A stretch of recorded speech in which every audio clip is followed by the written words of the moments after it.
afternoon. I'm Liz Bell, the Director of Labor at AFL-CIO, and I'm here to welcome you to the first of 2 days of Labor Spring events on Wayne State's campus. Tomorrow, just to remind you, we have a series of panels on labor and workers' rights from 11 to 3 p.m. in Student Center, Hillberry, EN Capital. Our speaker today is Windham, Associate Director of the Kalmanovitz Initiative for Labor and Working Poor at Georgetown University, who will give the lecture Persistence in the Face of Crisis, a Labor Spring Discussion 2025. Lane is a more than 20-year veteran of the labor movement. She worked for labor unions before she began her graduate training and served as Media Outreach Director for the AFL-CIO. A graduate of the AFL-CIO Organizing Institute, she subsequently worked as a labor organizer for the Amalgamated Clothing and Textile Workers Union and Unite in the American South. She currently is Associate Director of the Kalmanovitz Initiative and Joint Director of Will and Power for Women Innovating Labor Leadership.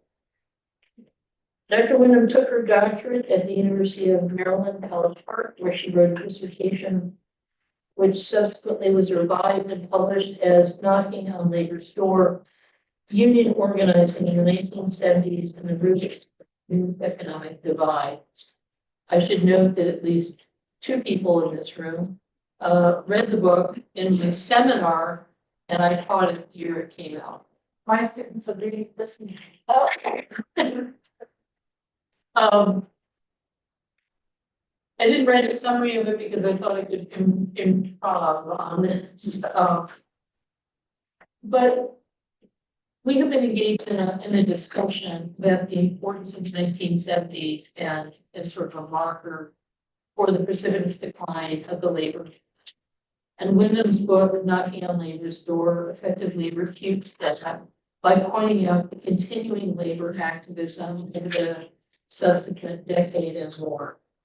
And I think did so in part by looking at those parts of the labor movement that were understudied and underexplored. So looking at women workers, especially in the clerical industry, organizing for which really didn't take off until the late 70s and early 80s was a crucial part of the argument. Knocking on Labor's Door won the 2018 David Montgomery Award from the Organization of American Historians for the best book in American labor and working class history. Lane continues as a frequent commentator in the National Legacy and Social Media and one of the founding organizers for the National Labor Spring events. So without further comment, please welcome Lane Windham.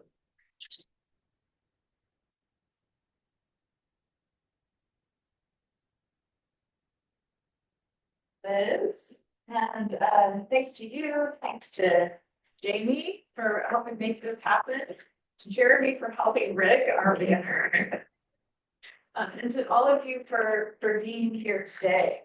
I'm really pleased to be back here. I was just, as I was pulling this file up on this little thumb drive were the lists from when I came to the Reuther in 2014. This was a key place for the research for the book. I looked at UAW Southern organizing in the 1970s and also at 9 to 5 district. Actually, it's SEIU district 9 to 5. So that was part of the research. So as Liz said, I'm a historian, but I also for many years was a union organizer and did press work for the national AFL-CIO, where I often would call to Mark Gaffney, former Michigan AFL-CIO president. And I come to you today sort of wearing both hats. So I'm a historian and scholar, but I also have the lived experience of working in the union movement. And so I'm going to speak to you from both wearing both hats. And I hope that our discussion, I'm happy to wear both hats. And I hope that our discussion will sort of encompass not only the industry, but what's happening today as we're living through extraordinary times. So I'm pleased to be here speaking as part of Labor Spring. I'm wearing my Labor Spring buck. You too can sport a Labor Spring buck. They're right over there for you. This is a series of events that happen on campuses and in communities across the country. This is the third year for Labor Spring. We've had 80 events a year. And there are talks like this, there are panels, there are teach-ins like you're having tomorrow. There are plays, films, conferences, whatever people need to lift up issues of worker rights, especially on campuses. I think that honestly, one of the very best things that we can do right now is to bring people together and to give people one another. And that's a lot of what's happening with Labor Spring. Yeah, we are coming together at a really extraordinary time, right? I mean, you wake up every day and you wonder what's going to be the crisis today. It's obvious to me that this is we're driving towards a sort of, I don't know, plutocracy that is now our elected federal leadership. We're witnessing attempts at dismantling some of the most basic building blocks of our civil rights safeguards, our democracy. The administration is firing mass numbers of federal workers. I'm sure you all heard on March 27th last week, the Trump administration issued what it calls exclusions from the federal labor management relation programs, right? So it's a federal executive order, which basically stripped collective bargaining rights from 700,000 federal workers. Joe McCartan, who I work with at Georgetown, has an article today that just came out in dissent, in which he called it the largest and most aggressive single act of union busting in our nation's history. It's huge. They're canceling collective bargaining rights for under saying that people are part of national security, like VA nurses or the people who give you, shots through the federal programs. But somehow the unions that actually have supported the administration, like federal law enforcement, are exempt. So these are images that I actually took at our recent rally in February, which was sponsored by AFG, and featured at that rally was Reverend Barber, the People's Campaign.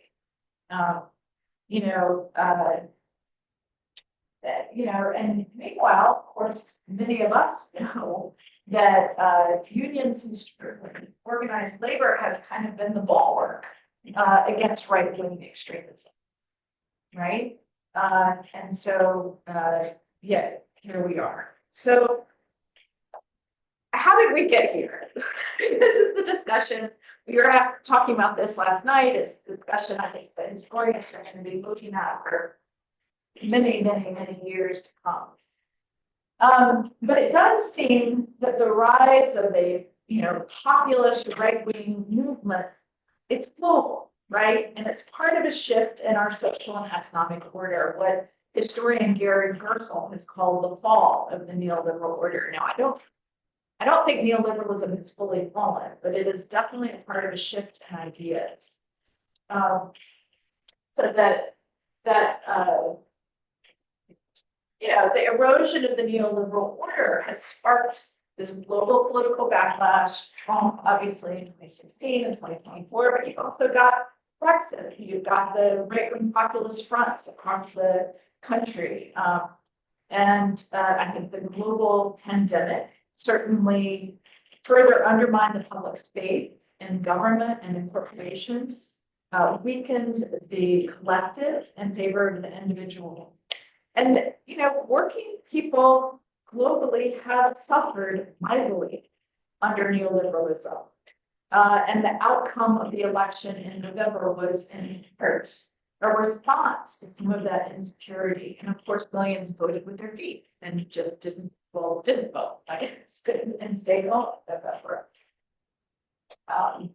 Okay, I did say I was not going to get, I was going to bring us a little bit darkness today.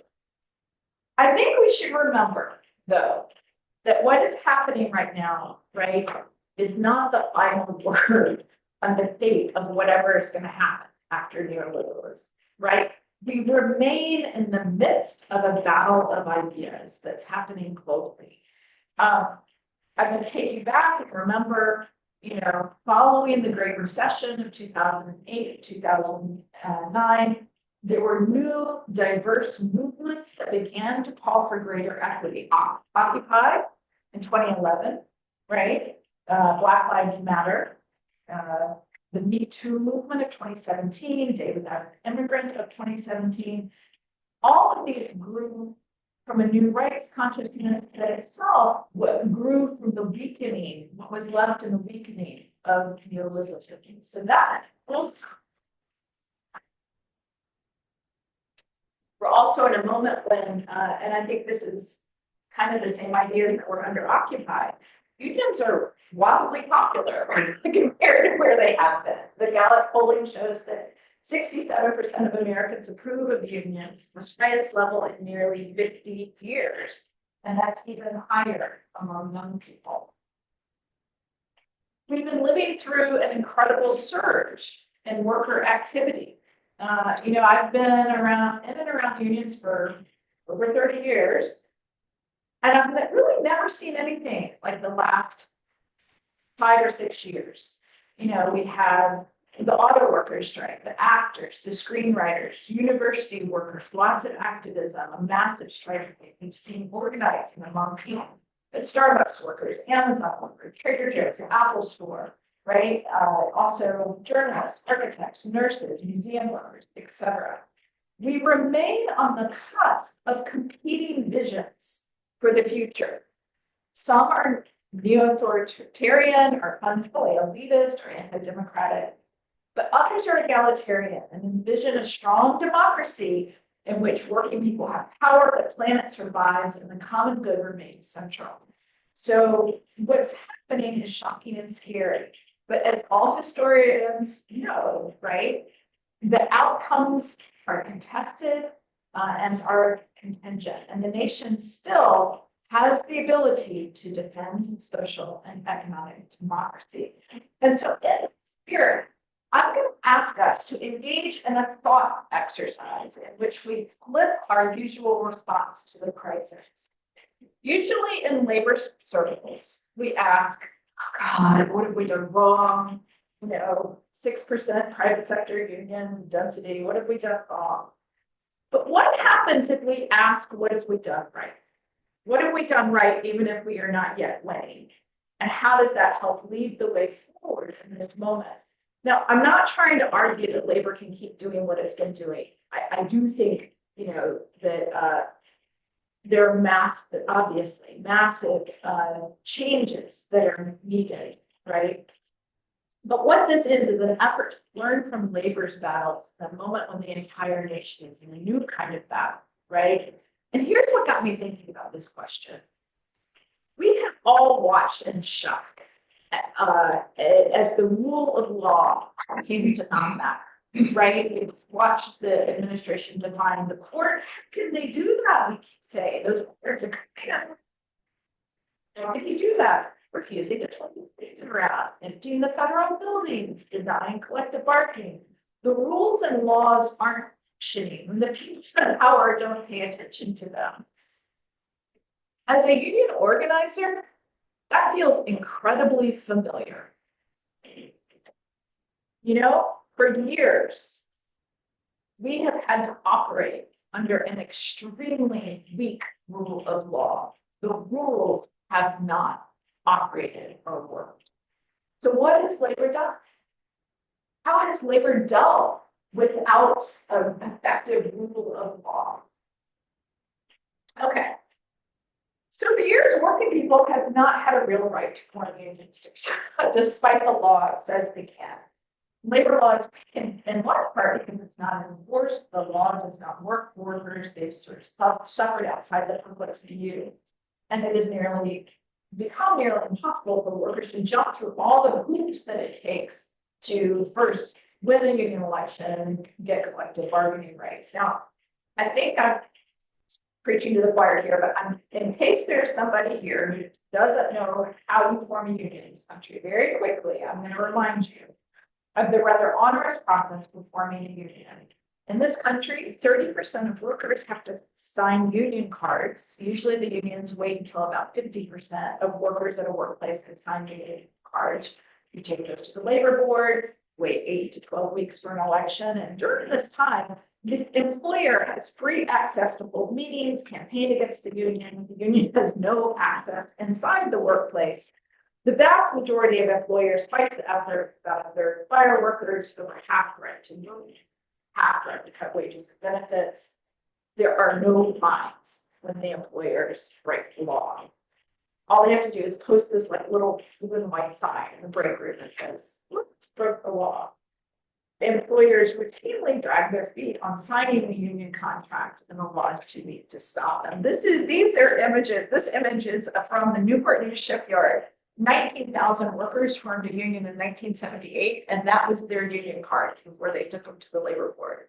The organizer who took them said that they were so heavy, the string cut his fingers, and his fingers bled trying to carry them to the labor board. So, as I discussed and knocking on labor's door, employers really ramped up their resistance to unions starting in the 1970s when they became far more willing to bend and break the law. The number of unfair labor practice charges against employers doubled in that decade. You can see that rise here, as did the number of illegal firings. This is unfair labor practice charges against employers from the 1950 to 1990. It's during this decade also that unionized employers at the core of the company, at the core of the economy, companies like GM, US Steel, Goodrich, began to viciously fight their workers' efforts to unionize. And of course, it's also in that decade that we start to see far more union busting. Union busters advised employers on how to thwart union organizing attempts, and their efforts were extremely effective. While workers had won roughly 80% of union elections in the 1940s, by the late 1970s, they were winning less than half. And so employers still use these tactics, literally the same tactics that they developed in the 1970s. We've seen that play out with Starbucks, where more than 500 Starbucks at this point, the workers have voted for a union, but not a single one of them has a contract, and not a single one of those workers is yet a union member officially because they don't have a collective bargaining agreement. Right, 40 states, which is pretty amazing. Amazon, where the company has viciously fought, there's just another loss in North Carolina. Labor has essentially been forced to work within this broken and undemocratic system. But of course, in that case, it's corporations and their lawyers, not Trump, who have been sort of the autocrats running the system. And so labor's been on the defense for many decades, a kind of defense that the rest of the nation perhaps is now entering. And so I think that there's a lot that we can learn how labor has dealt with what is basically a broken legal regime for decades. So what has labor done right? What can labor and its supporters and the nation learn from how labor has dealt with that ongoing crisis? And maybe even found some measure of success. And I think the first thing to do is to talk about what success is and how we measure success. So often, the media and pundits define success for labor. What this is union density from 1880 to 2020. It is time, I think, us to think beyond the 6%. what I mean by that is that private sector union membership in this country is at a 100-year low. About 6%, less than 6% of private sector workers in this country are members of unions and have a collective bargaining agreement.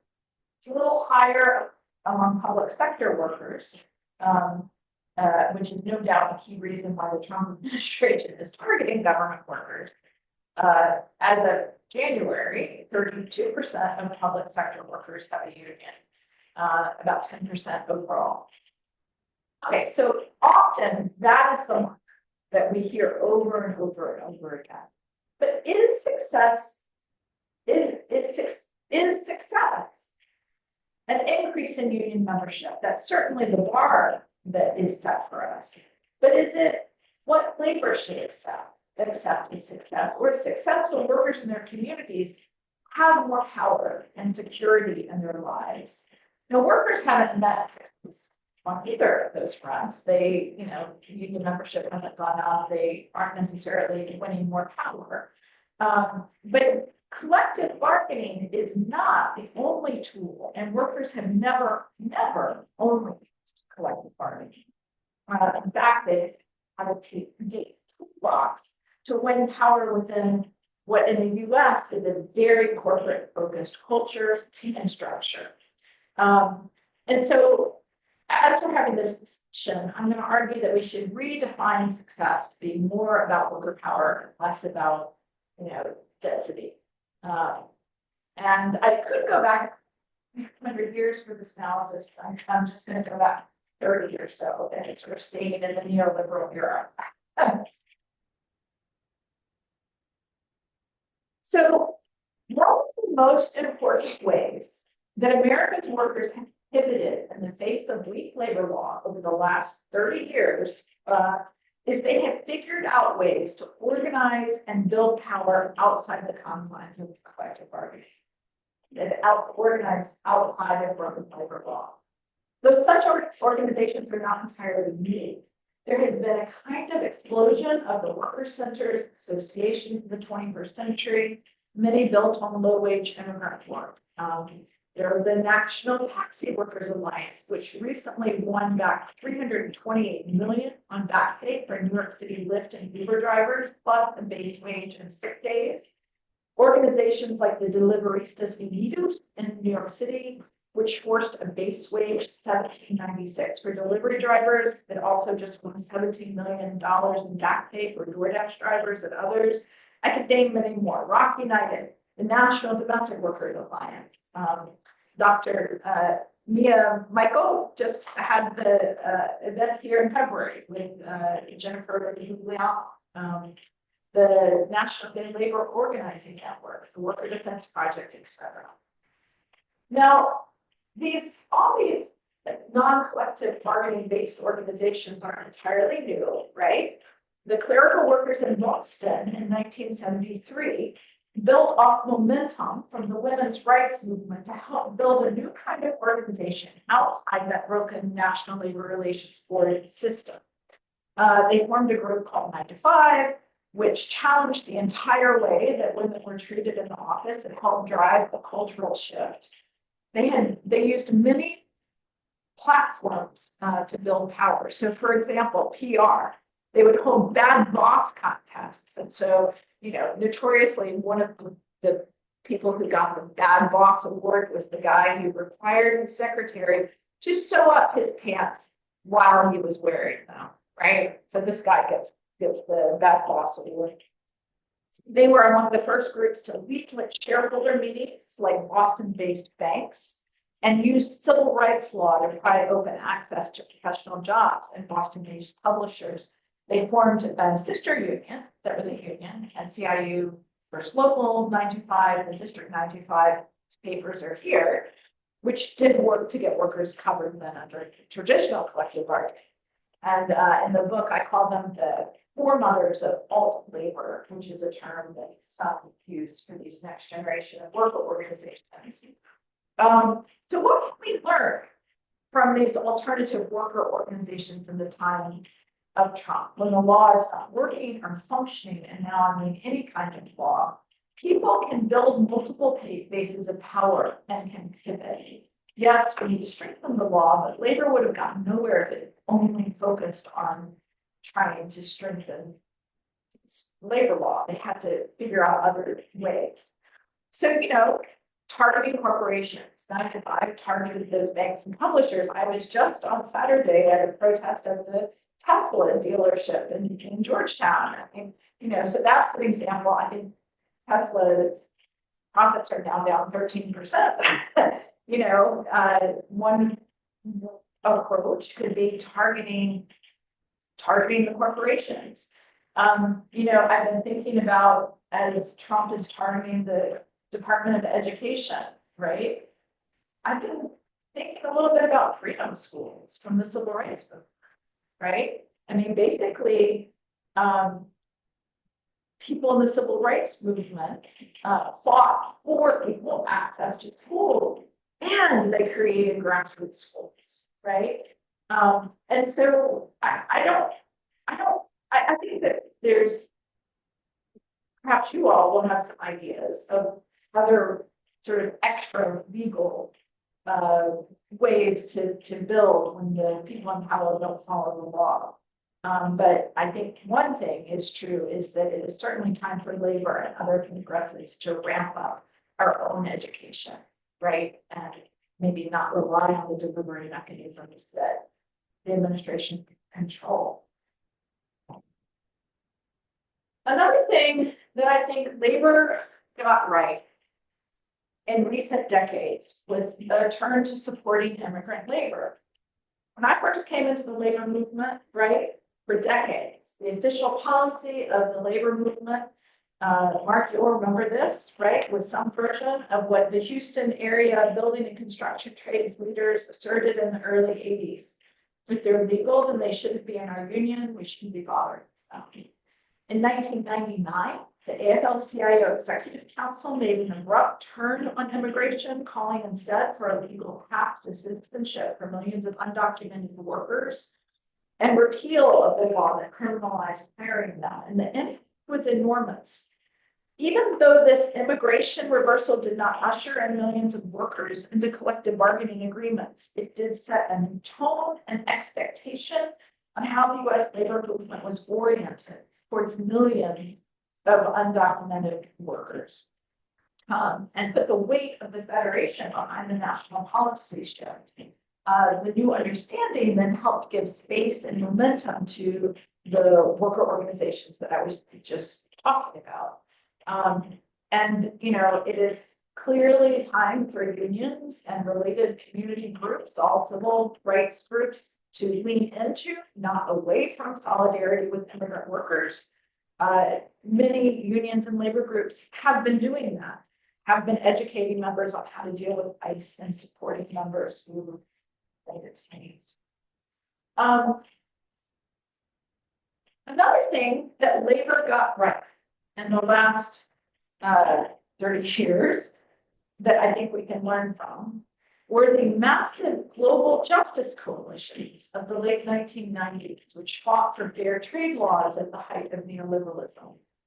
There are people in this room who will remember these fights, right? The years of when the global structures and all the neoliberalism was being built, NAFTA, China winning most favored nation status, founding of the WTO in 1995. These were the years when there was a whole extra national structure of trade laws that was built protecting corporations, patents, and finance, and which left out workers working in the environment. During this time, labor was part of building deep coalitions in those years to fight for fair trade. The most visible struggle was, quote, the Battle of Seattle in 1999, when Teamsters and Turtles protested against the WTO, but there were so many protests during this time against the World Bank. There was something called Jubilee, which was religious groups calling for an end to debt and more. And September 11th, 2001, really put that struggle on ice for at least a decade. I remember the morning of September 11th, 2001, I was a media outreach staffer at the National AFL-CIO, and we were going to have a press conference at the United Methodist Building in Washington, D.C. that day united with environmentalists, students, worker groups, women's groups to call for mass protests to the IMF and World Bank. The protests were later canceled. And I was at the building and the news came out about the attacks. The coalition continued to build into the 21st century, but but the fight back from the state was really strong. These are images that I took from the FTAA protests in 2003 in Miami. There was very little press. I was in charge of trying to get press, and it was nearly impossible. You can see the Miami police brought tanks and tear gas to take on union retirees. I mean, literally, I just took these with my little camera.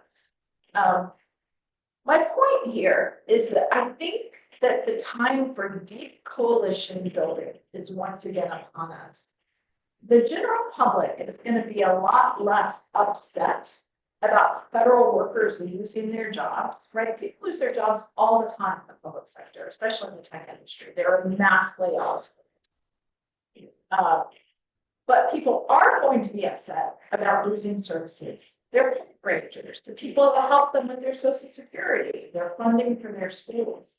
So I think the time is right for the kind of deep coalitions like we had around trade to defend services and to make sure that the Trump administration has to own what are very likely, very unpopular cuts to services.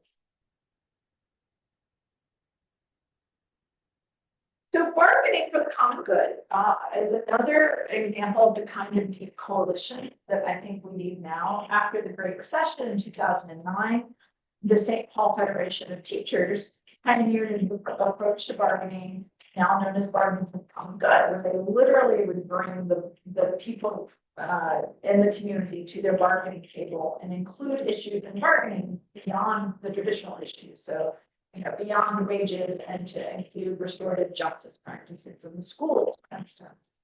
So bargaining for the common good is a way of bargaining in which you bring community issues to the table and make the larger fight your own.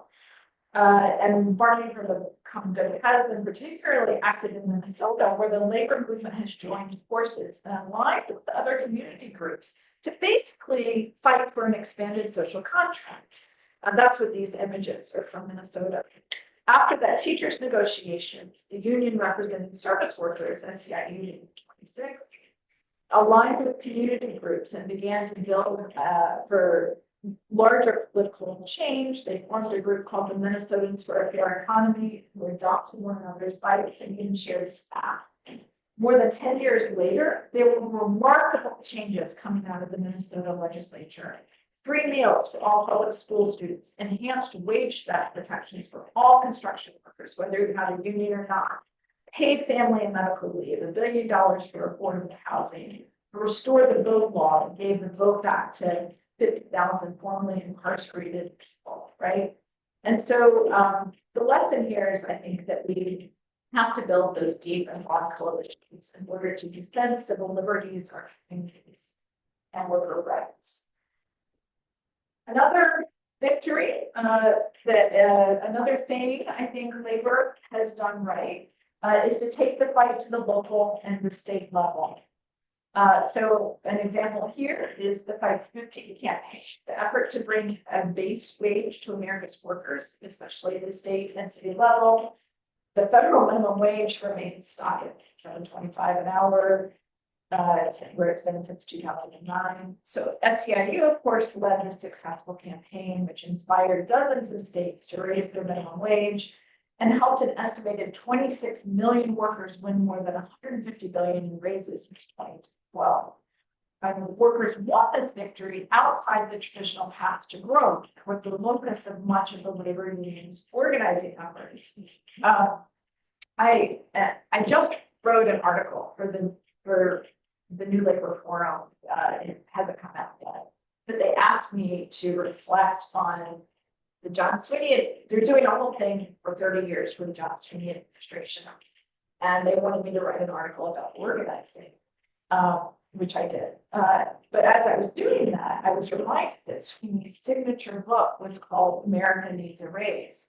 But ironically, the person who got the raise for America's workers wasn't Sweeney, it was his mentee, Mary Kate Henry, with the SEIU, right? And it was a campaign focused on the city and state level that was part PR, part lobbying, part community building, part electoral, right? But it was outside the traditional mechanisms.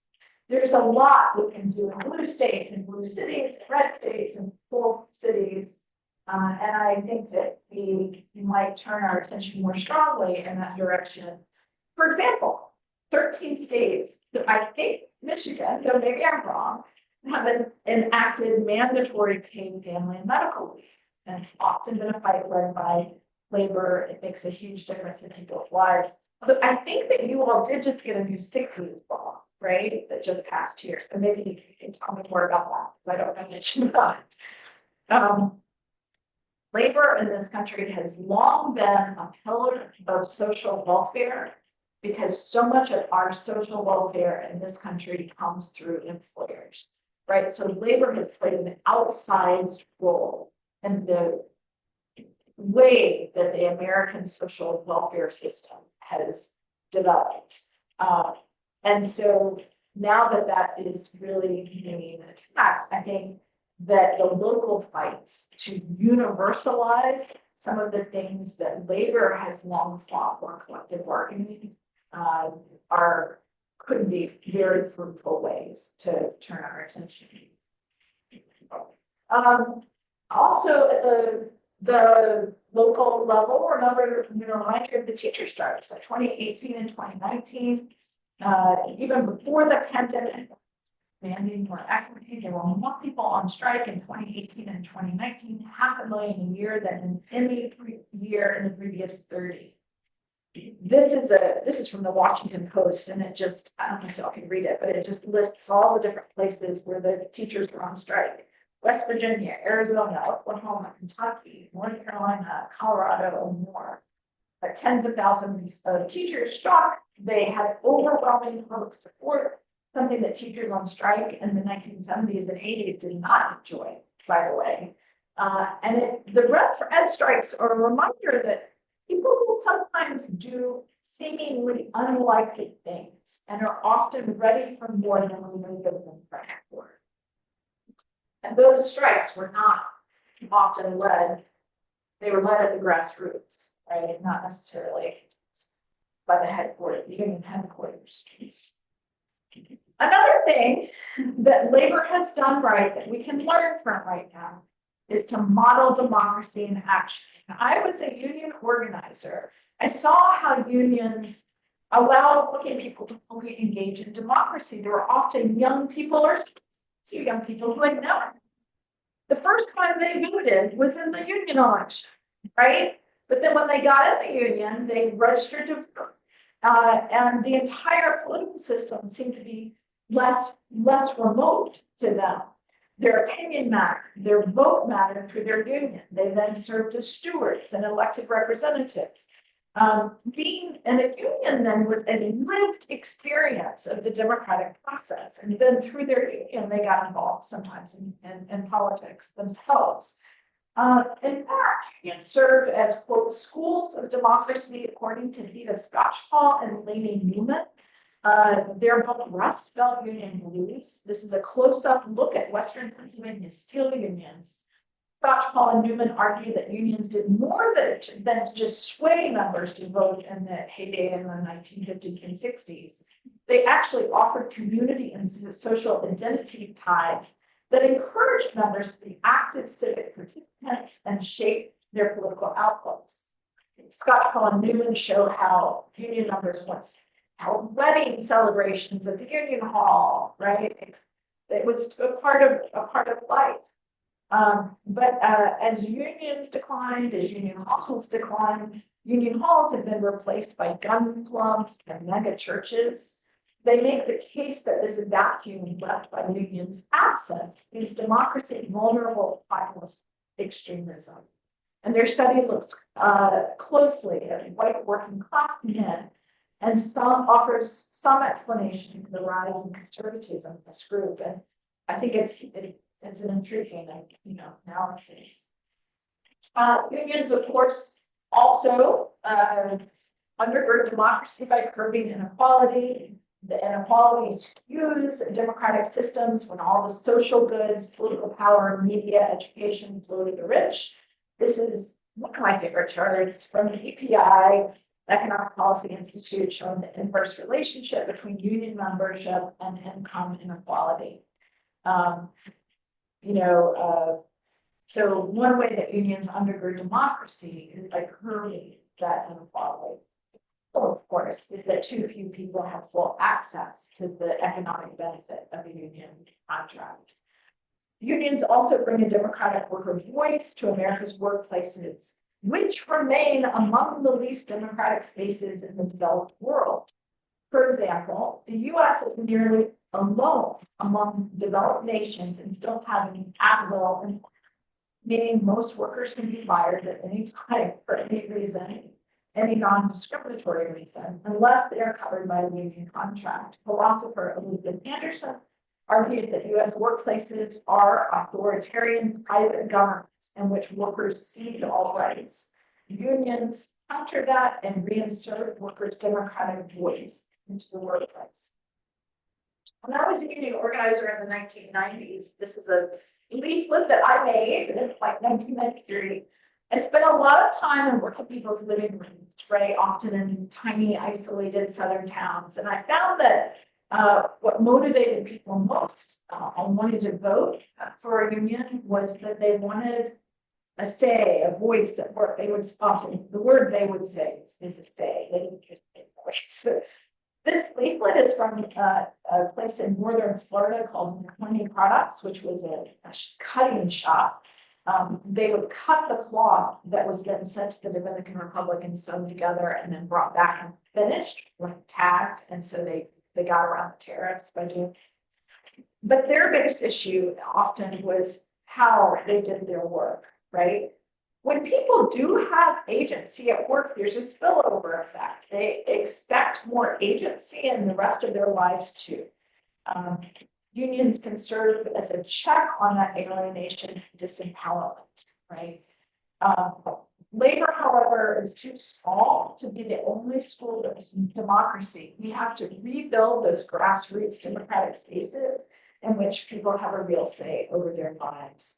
And I think that much of the pushback to the federal attacks on civil and human rights have to come from democratic grassroots organizations that real people have a say. And federal unions are already starting to do that more and more. There's lots of outreach to new members. There's been, tens of thousands of people have been signing up to be parts of the unions. So I think unions are starting to, when forced, are starting to do that more and more.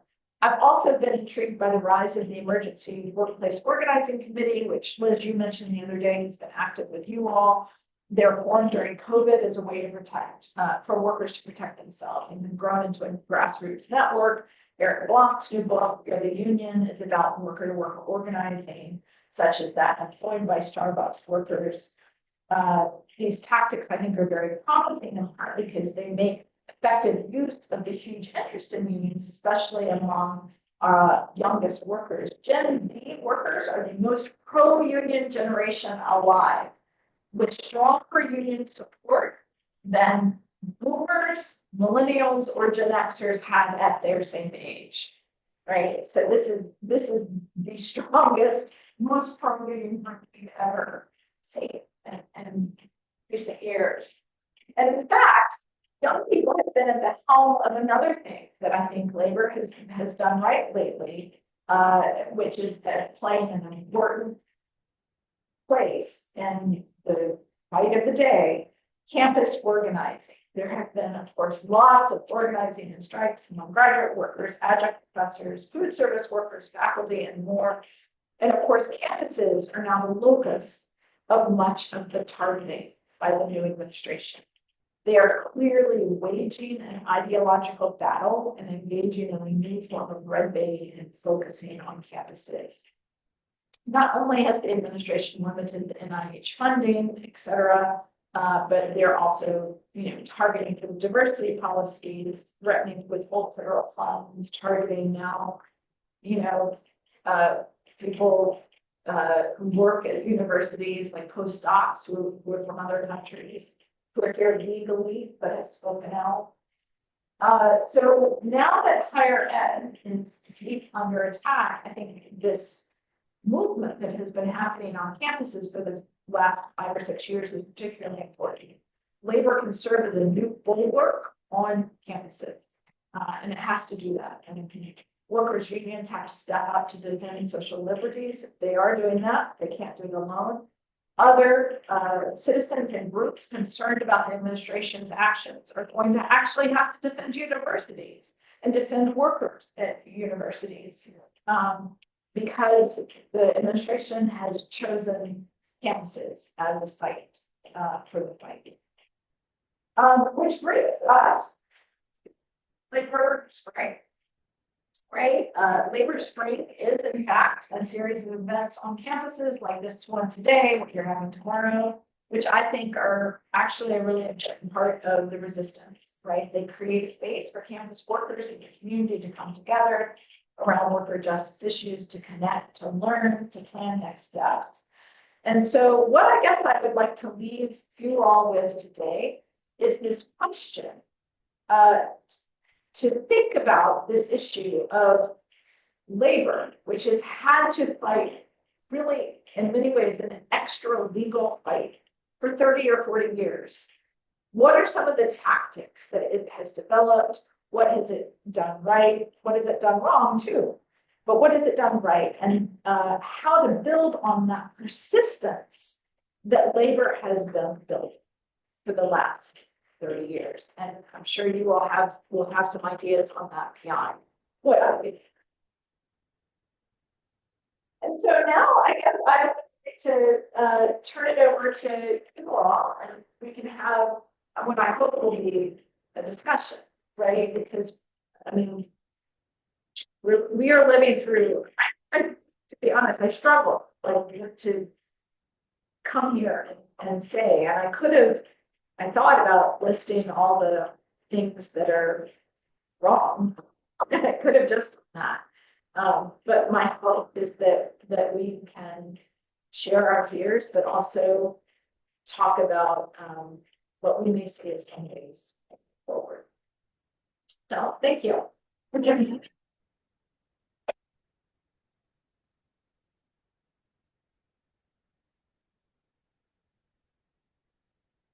So any questions, reactions, comments?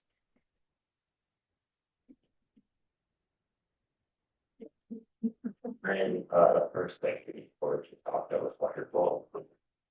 I especially like how you're focusing on changing from what are we doing wrong. It's important to keep missteps in mind and to acknowledge realistically the challenges that you're facing, but also what are we doing right and what is like literally working. I'm active in my union, and a couple weeks ago we held a kind of impromptu Higher Ed Labor United conference here. We got a lot of people from different higher ed unions talking about how do we basically build momentum to challenge like the cuts that are being put forward in the state house, to like acting on a state and local basis. And one of the things that we keep coming back to is this idea of bargaining for the common good and like making sure that our asks are also the asks of people in our communities. So I'm doing the thing where it's, I don't have a question per se, but thank you very much. It's all amazing. Like, what have you thought about for some common good demands in your bargaining that impacts the? Well, the big one in higher education is when we're getting budget cuts, we're seeing layoffs, but at the same time, those budget cuts almost always directly translate into tuition increases on students. And so especially in a system where like the future of FAFSA is uncertain, like making sure that education is still accessible to everyone. That's a workers issue, but it's also a student's issue, a community issue. Yeah. Over the last round of arguing, we didn't get, but how was the big concern. Administration didn't put in the contract, but we worked with the American Federation of Teachers to develop, what is it, the fast plans. Yeah, they wouldn't see through the bargaining table and the tolerance. What was it that you asked for? We wanted, so there is a student housing fund that we have now, for students experiencing housing insecurity, but like we know that there's, if that's very much a band-aid solution, we know that there's crisis, you know, because our union represents them, not just faculty, but counselors, librarians, academic workers that come in talk with students all the time, and the money is there's a lot of strings attached, and there's not enough that goes completely, you know, hot empties right away. And so we wanted a bigger fund that was overseen by people from the union as well as people from Detroit's housing justice community, because we are not in Highland, we're in Midtown, right? And yeah, the administration didn't want to do it, but at the end of it, we kept going. We're smart, but still here. But we're creating a fast fund with purpose that does that. That's how we guys. Then we were based out of these ones that donate weird refunds share it, so we're just going to create our own fund that we can you know, have students, and we've got members of the union trained in how to give out grants, how to run this so that we can start helping students.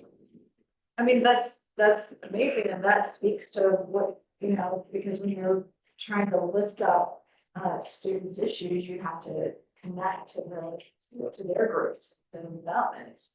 That helps that connection. Yeah, we also don't have declaration in favor of our bargaining grants last year, and then you specifically said because they're bargaining for us, they're bargaining with us, right?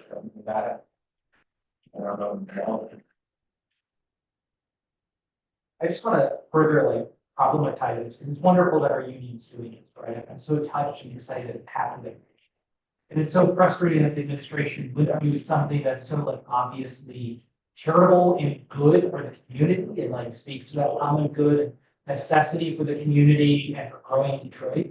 And it's one of these frustrating things of maybe it's best to call it like a neoliberal approach of like this institution won't take that on. Like let you go and figure that out. And you go and partner with the community who can figure this out. Like we won't solve it. And it keeps seeing that problems are pushed and unions are now doing a lot of community organizing, right? And like partnerships to be able to do these things. There are employers consistently won't do that we're demanding that they do. And they're finding ways to say like legally, no, we don't have to do this, or we don't have a fund for this, or here's whatever mechanism we can put on the table to say. And it speaks to this nature of how deeply rooted labor organizing is in communities and grassroots. But it is also so deeply frustrating every time we talk about this. We could not move administration on handling something that's so deeply important to their own students, which is where they get so much of their money. Yeah. The flip side of that, and like I have, I was actually trying to ask that we should win this. Like I want to do it, but I also want them to pay because it's their problem. It's not, we did not problem. Yeah. You know, I don't see what that's doing here, like or how much tuition is. But as a strategy, there's number one, if we start doing it, hopefully we can like advance the fact that they have to step up. And just make the problem bigger, and the contributions, et cetera. But like, there's also, you know, listening to your talk, I was struck by, you know, thinking it's not just about the last 30 years and now. I was thinking about the bargaining context and the worker acting context of, you know, before the Wagner Act and before the 1930s and 50s, right? When first had to do all this. Because, you know, and so, you know, I was thinking what you said about what success is. You know, power, but like, you know, as somebody who, you know, learned a lot from industrial workers of the law, the definition of success there with the term was the truth of building the work for us, right? You should have it. So their argument would be it should always be ours, because if you have the authority to do it, they can take it. Then, you know, there's a round of cuts and they'll say we can't do this anymore. And we are living. the things that workers have carved out within these larger structures that don't belong to us, like the National Institutes of Occupational Safety and Health, like those can be taken. Your point about sort of how we think about things, before we had the labor law, which is of course now prohibited. Joan Martin's piece in Dissent that just came out yesterday asked the question, well, if you strip federal workers of collective bargaining, that has actually been a peacekeeping mechanism. Yeah. So what's the next step? What happens next? Because interestingly, who's not been stripped of their collective bargaining rights? Air traffic controllers, because they fear that. Yeah. I just want to mention, I really agree because it seems like, as much as it is frustrating that the administration for about 7 or 4 years, state authorities don't seem to provide as much help as we hope. In an ideal sense, a struggle, the kind of substructure of delivering our environments rely on them as labor workers, people in general, kind of build our ability to provide for each other. It seems like the better long-term case, right? And thank you for talking. I would kind of want to ask the question about, I said about younger people being the most pro labor generation so far. I've noticed it too, and it seems interesting that a lot of young people very much understand the stakes right now and the possibilities of union. And sometimes some of us have to link of it, but I also see a lot of them kind of, by their own, obviously not theory, like, hey, let's do a wildcat strike every couple of months, which we obviously don't have a lot of rhythm for that as people are all the way to the workforce. I was wondering if you could speak to how you see that, if you see possibility in that, or what you think is like. Yeah. Precedent. Yeah. Thank you. Thank you for raising that. I feel like I've been wanting to, for all the young people who've been organizing at Starbucks, I've been wanting to write like a I'm so sorry letter. Like, I'm so sorry that you have to deal with this system, right? Because basically they have done exactly what you're supposed to do in this country in order to win collective bargaining rights, and not a single one of them has them. The system that we have in this country is so broken that I think what young people are learning, which many of them didn't know going into it, is just how almost impossible it is to use those mechanisms. And so, unfortunately, I think that our youngest generations who are most interested in class issues and issues of equity and labor rights are going to have to rewrite the mechanisms to win that power. And I don't know what that means exactly. I don't know if that means that ultimately they do revise the system, or they come out with something new once it's stripped even further away. I don't know.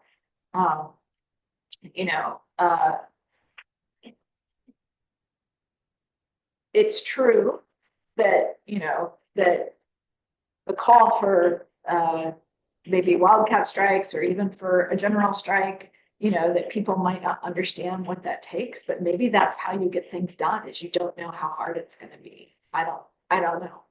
I feel actually that Gen Z, the youngest generation, I think that is one of the most hopeful things right now for labor. And I am less inclined to sort of squash their ideas. I, if anything, try to, through my various programs where I bring young people into the worker justice movement, I try to, what I say to them all the time is, you are the leader. You can lead from the bottom of an organization. You do not have to be at the top. It's how you show up. It's how you do the work. And you can have that vision. right? Don't accept what is there. So, you know, it's basically, it's on your shoulders, so.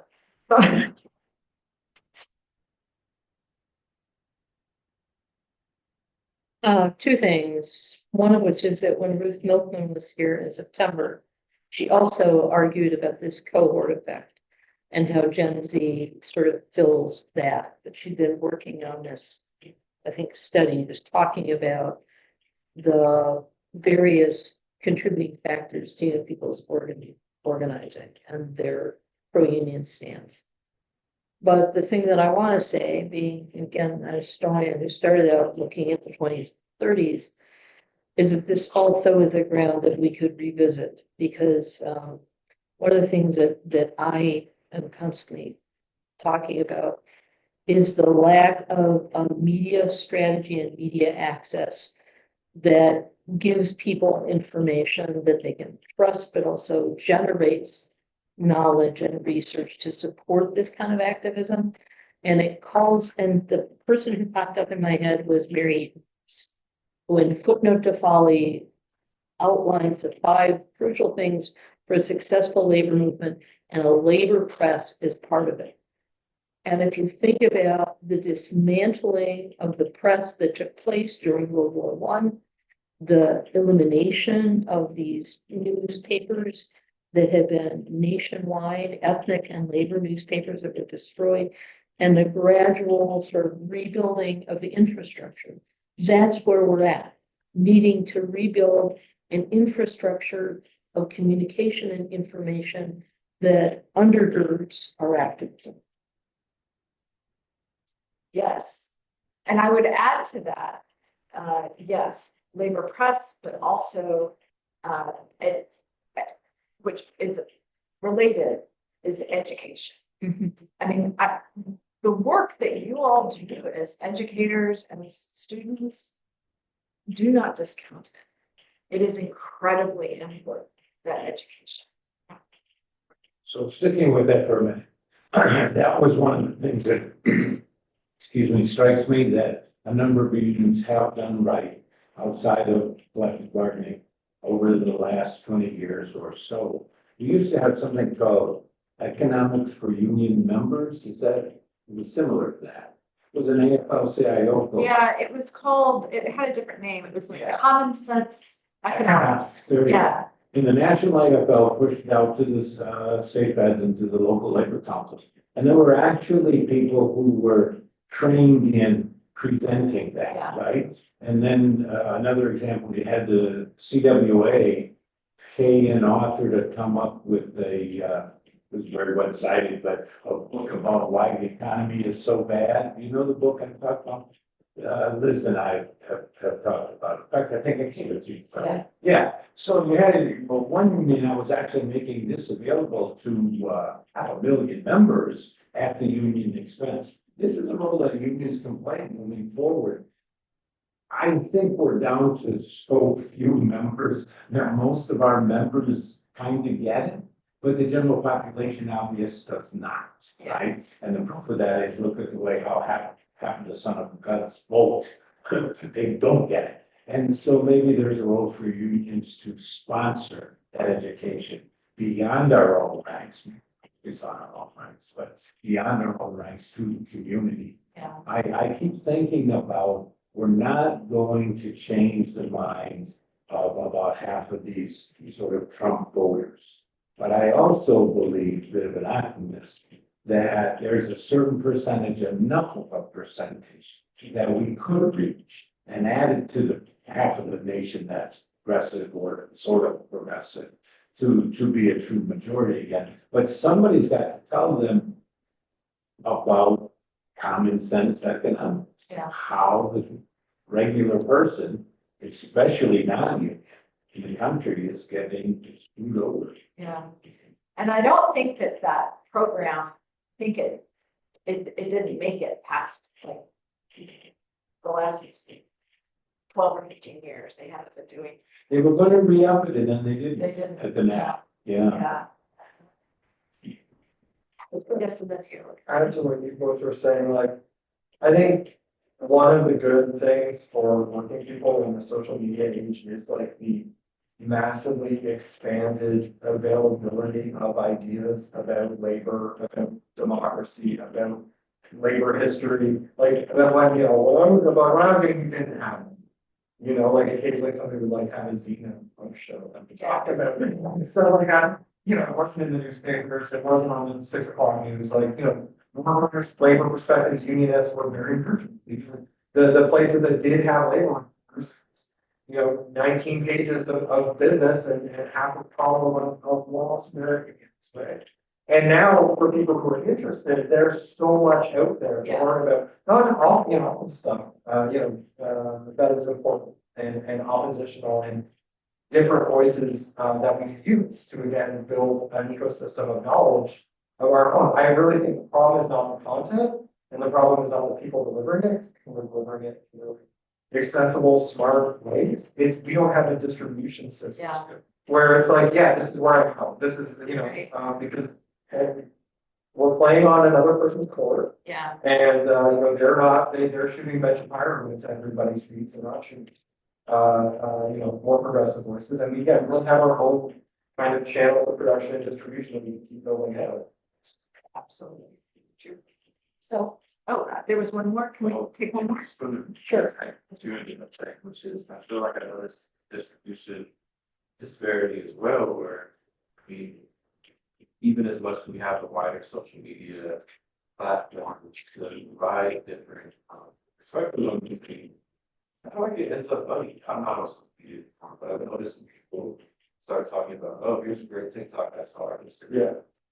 The actual content sometimes falls short of what people in the actual community might be able to explain easier, such as things where you're talking about, oh, this is how we are consumers versus owning that power as a worker baseline also.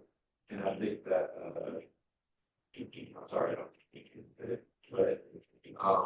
but I feel like I hope that unions kind of taking the reins also create more communication with others, part of that strategy as a city employee. And I always think about what potential that has. Like for employees, union being able to literally get into the neighborhoods and display the stages and kind of people versus simply art members. Of course, it's always something that I should have been like it. But Chris Garlock is doing a great job creating the radio labor. Yeah. And it was radios, podcasts, various other issues. So the communication's out there. This internet is so remote. You can't find it. Great when you, the locals, the states, the nationals can actually harness this and bring it forward. Remote before with this like teacher I use with the great one about labor, right? We're going to labor doctrine, maybe. Same thing with that. Same thing with even getting kind of messages out there, even when we had labor games. But with the power of what Chris is doing. I hope it can accomplish even more in play. And also with that, I am feeling what I'm thinking about is our brothers and sisters in Texas, Florida, are the ones in the forefront right now of what's going on when you don't have when you don't have collective bargaining. And they're building some of the strongest ones in Texas. Like Florida's different, as we know. Now they're putting in company unions out in Miami for the teachers to vote on. So that's what's there. But what Texas does, that's the kind of communication we need out there.